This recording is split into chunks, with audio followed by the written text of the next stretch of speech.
Hey Alaska, wanted to give you a quick DC update. A lot going on here in the past couple weeks. Some are big challenges both for our state and nationally. Some are more positive things that we're working on.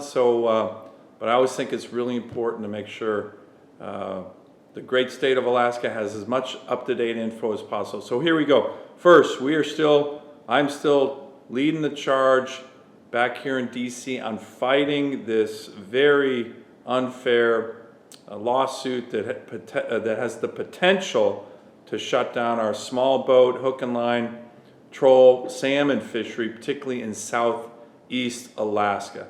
This is an outrage.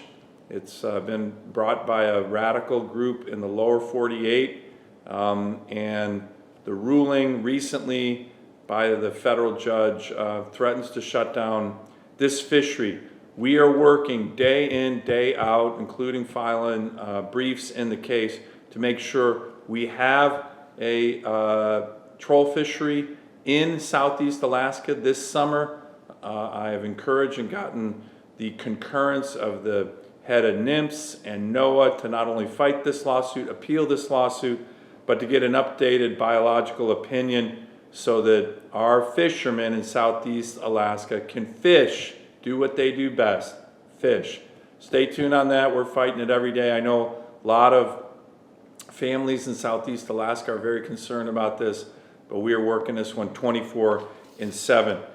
Speaking of fish, I did reintroduce my FISH Act. That stands for Fighting Foreign Illegal Seafood Harvest Act. You know, we have an incredible abundance of well-managed fisheries in the ocean, not just in Alaska, but throughout our country. But we have one offender that ravages fish stocks without regard for science or future generations off the coast of so many countries, and that's China. So this FISH Act is an all-hands-on-deck, bipartisan, to crack down on these foreign IUU fishing, illegal, unreported, unauthorized fishing that happens, led by the Chinese, and we're going to go after them with my bill. Hopefully it's going to pass, but this will make our oceans healthier and more abundant if we're going after these bad actors. Another issue I recently introduced bipartisan legislation on will help us with the challenge we have in Alaska and the country, and that is a pilot shortage.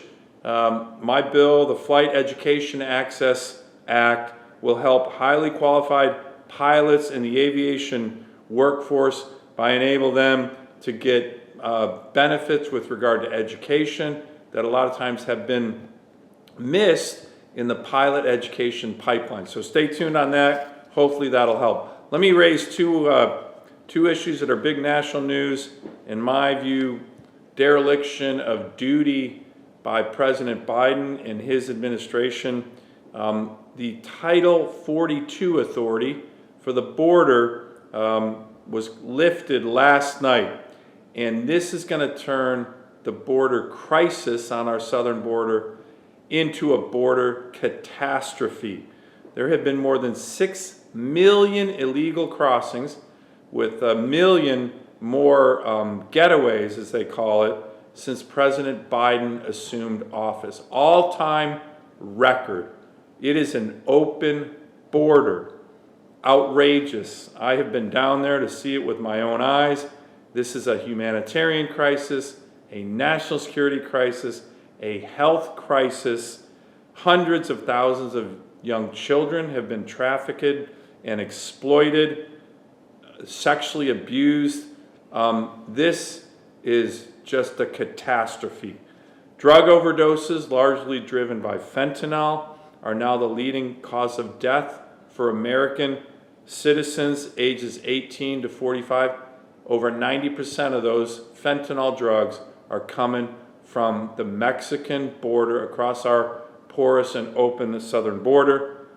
You don't think that impacts Alaska? It really impacts Alaska, even though we're thousands of miles away.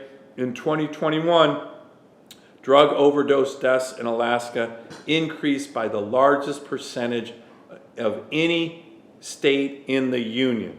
So everybody, is feeling the impact of this dereliction of duty. This is 100% self-inflicted wound. I have no idea why the President of the United States will not secure the border. It is the right and duty of every country on the planet. He continues to threaten to veto legislation that we're moving both in the House and trying to move in the Senate that would secure our border. The President needs to enforce the law, not do what he did last night, which has caused an even greater number. The expectation is maybe up to 10,000 illegals a day now that he has lifted Title 42. It is a disaster. I'm fighting it as much as I can. It impacts Alaska negatively. You can't have a country if you don't secure your border. Finally, in terms of the debt ceiling, this is another area where the President has an obstinate position. He needs to compromise. The House, led by Speaker McCarthy, came up with a very reasonable bill and way in which to lift the debt ceiling by limiting spending, bringing needed permitting reform and other things, common sense approaches. And the President needs to compromise on this. He said he won't. I think even my Democratic colleagues here in the Congress know that he's got to do this. When he, by the way, was Vice President, he negotiated a compromise with the Senate and the House on behalf of the Obama administration to get budgetary reforms to lift the debt ceiling. That happens the vast majority of the time. We've had to confront the debt ceiling. The President needs to do it now. There's an overwhelming number of Americans who want us to refrain and limit the out-of-control spending that has happened. That's part of the Republican House members' plan. Common sense. The President needs to get off the couch and start negotiating to make sure that there's no default. Finally, I just want to end on a positive note. You know, I try to get home and gotten home pretty much every weekend for the last several weeks. Here in Washington, though, it's what we call Closeup season. A lot of students, I would say hundreds of students, Alaskan students, have come to Washington, D.C. on the Closeup program. I've seen a lot of them. They always give me enthusiasm, optimism, because they're so sharp, so bright, doing great things. Another thing that was a real amazing honor to watch, the President of South Korea recently came and spoke to a joint session of Congress. And one of the things he did, which I don't think American politicians do enough on their own, he just looked at the audience and said, "Thank you to American veterans. Thank you to the veterans of the Korean War who literally saved his country from a communist invasion." He even did a shout out to the Marine Corps in the famous Battle of the Chosin Reservoir, which, by the way, ticked off the Chinese Communist Party because the South Korean president was telling the truth about the heroic nature of the Marine Corps during the Korean War. But he also did a tribute to a heroic Medal of Honor winner from the Korean War, an American, and his granddaughter was in the gallery, which was so moving. So incredible to watch a foreign leader remind us of how great our nation is and how heroic our military veterans are as we approach Memorial Day. And speaking of heroic, I just got off the floor, the Senate floor, doing my Alaskan of the Week series, and it was all about Sergeant First Class Andrew Chapaton, who was awarded the United States Army Soldier's Medal for incredible heroism, saving Alaskans who were in a fiery, brutal, horrible car wreck. Maybe you can take a look at my remarks about Andrew, but boy, the heroism of everyday Alaskans, soldiers like this, it really makes you proud. So that's a quick update. Thanks for all you're doing, and look forward to seeing everybody back at home.